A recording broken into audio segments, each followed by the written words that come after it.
Ito ang reading mo, Libra. Welcome back to our channel. Naway nasa mabuti kayong kalagayan while watching the channel. This is a general reading. Kayo nang bahalang magpalit ng situation nyo sa reading ko.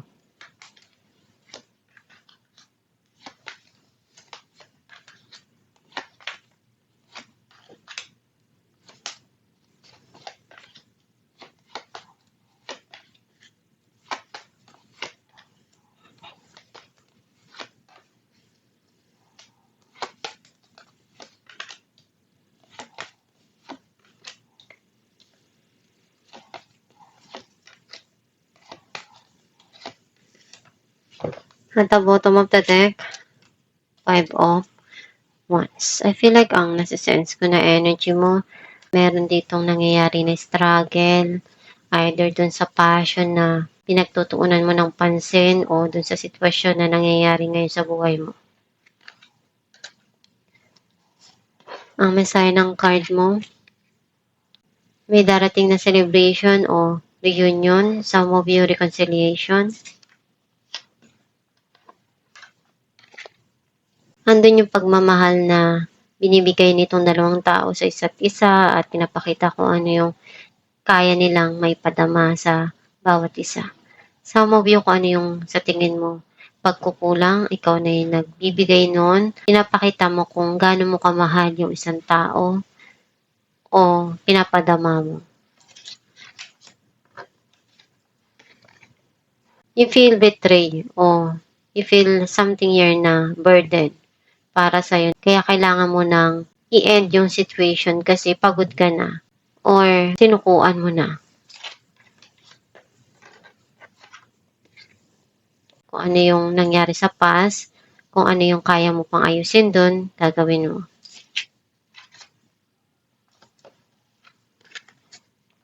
Ginawa mo lahat ng kaya mo at binigay mo kung ano yung kailangan doon sa sitwasyon.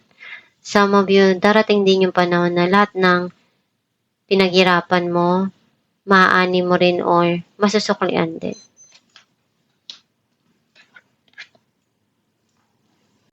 May mga time na nabibiting ka sa panggastos or feeling mo may mga gusto kang sabihin na nararamdaman mo pero hindi mo alam kung kanino ka tatakbo o magsasabi ng nararamdaman mo.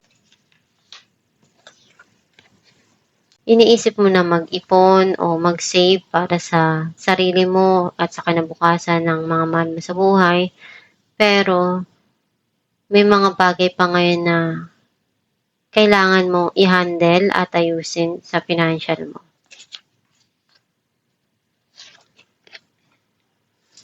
May tao na nagbibigay sa'yo ng advice na makakatulong doon sa sitwasyon o you're seeking an advice to improve your life or yung situation sa buhay mo.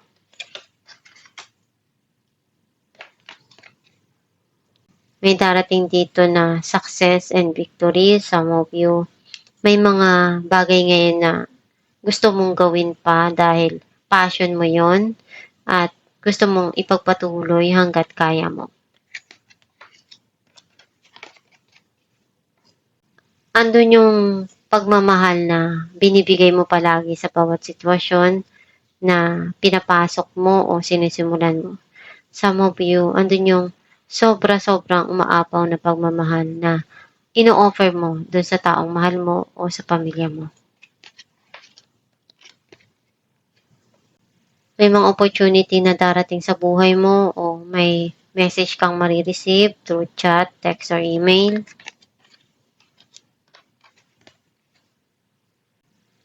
May mga time na gusto mo munang mapag-isa at magkaroon ng time para sa sarili mo at mag-isip kung ano yung dapat mong gawin sa mga nangyayari sa buhay mo. Clarify natin ang 3 of Cups. 5 of Wands and Death. Kung dati feeling mo may conflict o nahihirapan ka at naguguluhan ka dun sa mga nangyayari na sitwasyon sa buhay mo o feeling mo nagkakaroon ng pagtatalo at hindi magkasundo, ngayon darating na yung pagbabago doon at magkakaroon ng pag-aayos dito o reconciliation. Clarify natin ang the lovers.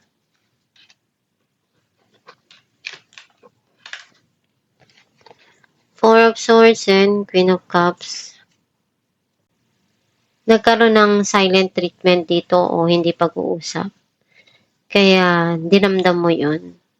At very emotional ka. Clarify natin ang Ten of Swords.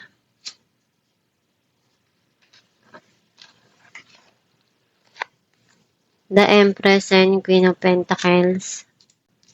Ngayon, iniisip mo na kung ano yung magpapasaya para sa'yo at kung saan ka magiging okay o mag-heal. Yun yung uunahin mo. Yun yung bibigyan mo muna ngayon ng attention o kailangan mong pagtuunan ng pansin para sa sarili mo. You're thinking about to invest para sa sarili mo muna. Kasi yun yung mahalaga sa ngayon para sa'yo. Kung saan ka magiging okay. Clarify natin ang Five of Swords. Knight of Cups and the Wheel. Nagkaroon na ng end of cycle yung mga nangyari sa past at ngayon may new cycle na napapasok sa buhay mo, which is andun yung pagmamahal at magandang ugnayan sa isa't isa dahil may peace dito sa relationship. Clarify natin ang Seven of Pentacles. Three of Cups and Four of Pentacles. Hindi mo pa rin makalimutan yung mga nangyari sa past, sa buhay mo. And palagi kang bumabalik dun every time na magkakaroon ng pagkikita o reconciliation dito. Naaalala mo pa rin yung past. Kaya hindi ka makamove on dun. Instead na dapat isipin mo kung ano yung dumarating sa buhay mo at may ayos yung mga nangyayari. Naaalala mo pa rin yung nangyari sa nakaraan. Hindi mo siya basta-basta mabitawan. O kailangan mo mag-ipon dito para dun sa celebration na darating. Clarify natin ang Five of Pentacles. Eight of Wands and Queen of Swords. Alam mo kung ano yung dapat mong gawin sa mga sitwasyon na dumarating sa buhay mo at sobrang bilis ng mga nangyayari ngayon. Lilipas din yung panahon na feeling mo nag-iisa ka o nahihirapan ka. Darating din yung para sa'yo. Basta, gawin mo lang kung ano yung tama doon sa mga sitwasyon sa buhay mo. Clarify natin ang Four of Pentacles. The World and King of Pentacles. Manifesting a lot of changes sa financial, na makaipon, na may secure yung kinabukasan ng mahal mo sa buhay. Ayaw mong magkamali sa bawat galaw o action mo. Kailangan iniisip mo palagi lahat ng gagawin mo, especially sa financial mo. Ayaw mo nang pagsisihan kung ano yung gagawin mo na desisyon sa buhay mo. Kaya bago ka gumawa ng hakbang, pinag-iisipan mo ng mabuti lahat ng gagawin mo. Harapin natin the Hierophant.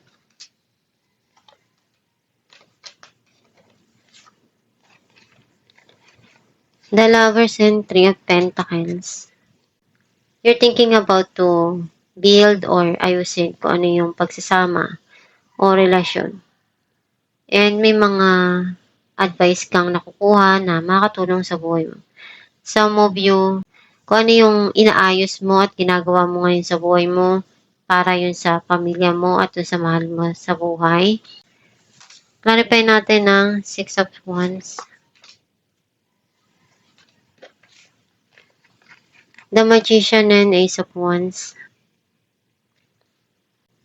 May bagong opportunity dito na igagrab mo or sisimulan mo. And ibibigay mo lahat ng kaya mo dun. And andun yung success para sa'yo. Makukuha mo yung goal mo o kung ano yung ninanais ang puso mo. Magtatagumpay ka dun. Clarify natin ang Ace of Cups. Knight of Pentacles and Page of Cups. Andun yung pagsusumikap mo dahil masaya ka sa kung ano yung meron ngayon sa buhay mo. Kaya ginagawa mo lahat para sa career mo o sa financial mo na makuha kung ano yung gusto mo. Clarify natin ng 8 of Wands. Four of Pentacles and the High Priestess. You need to listen to your intuition o inner self. May mga bago ngayon na binibigay sa'yo na ideya na makakatulong sa buhay mo at dun sa financial mo. Some of you, unti-unting mag-grow din yung financial mo at makakaipong ka din dyan.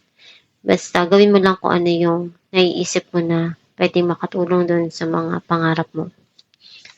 Clarify natin ng Four of Swords.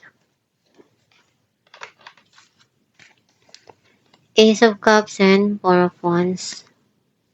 Kung ano yung kaya mong ibigay na pagmamahal sa pamilya mo, binibigay mo palagi kasi masaya ka na nandyan sila palagi para suportahan kung ano yung ginagawa mo.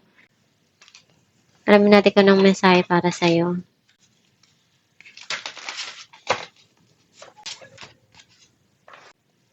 Miscarriage. You forgive yourself, you uplift yourself, you rest when it's needed. You believe with time comes endurance, and with endurance comes resolution. You listen when Spirit speaks to you. Learn from your mistakes and don't project discouragement onto others. Although you are suffering, you see the light at the end of the tunnel. Here you demonstrate resilience. You flowers are too. Ang mensahe para sa'yo na you are vulnerable in state and sometimes life shifted from glee to gloom without caution. Your heart is shattered. You feel defeated. You ask God for answers to your question that you do not believe there's answer for. Basta maniwala ka lang palagi na nandiyan ang Diyos Ama, ginagabayan ka, magdasal ka lang kung ano yung mga bagay na gumugulo sa isipan mo at hindi na sasagot yung mga tanong mo. Basta isipin mo lang palagi na kaya mong malutas yung mga problema na binibigay sa'yo dumadating sa buhay mo. Basta pag sumikapan mo lang palagi na gawin kung ano yung kaya mo sa bawat sitwasyon na dumarating at harapin mo ng tama na may pananindigan and gawin mo lahat ng kaya mo dun. At magdasal ka lang palagi, nandiyan ang Diyos Ama para gabayan ka at tulungan ka sa mga pinagdadaanan mo. Huwag kang susuko, nandiyan lang palagi ang gabay mo para gabayan ka sa mga nangyayari ngayon sa buhay mo. And huwag kang basta-basta magpapatalo sa mga pinagdadaanan mo, kaya mo yan, harapin. At magpakatatag ka lang. At itong yung reading, libra, kung nakaresonate ka, kindly comment down below. Thank you for watching. Guys, meron po tayong binibenta na Aram Herbal Oil na makakatulong sa sumasakit na ugat o kumakati na varicose vein sa kamay man o sa paa. Ipahid sa gabi bago matulog at i-massage. And nakakatulong din siya na mag-fade ang iyong varicose vein. Ipahid 2 times a day at i-massage araw-araw. Gawin mo ito araw-araw para mag-fade yung varicose mo. Kapag masakit yung kamay mo, pwede mo rin siyang ipahid sa gabi at i-massage mo para pagising mo sa umaga, marirelip na yung pain na naramdaman mo. Pwede kayong umorder sa Shopee or sa Facebook. Meron po tayo dong page na Star Shines. I-message nyo lang yon or mag-check out kayo sa Shopee.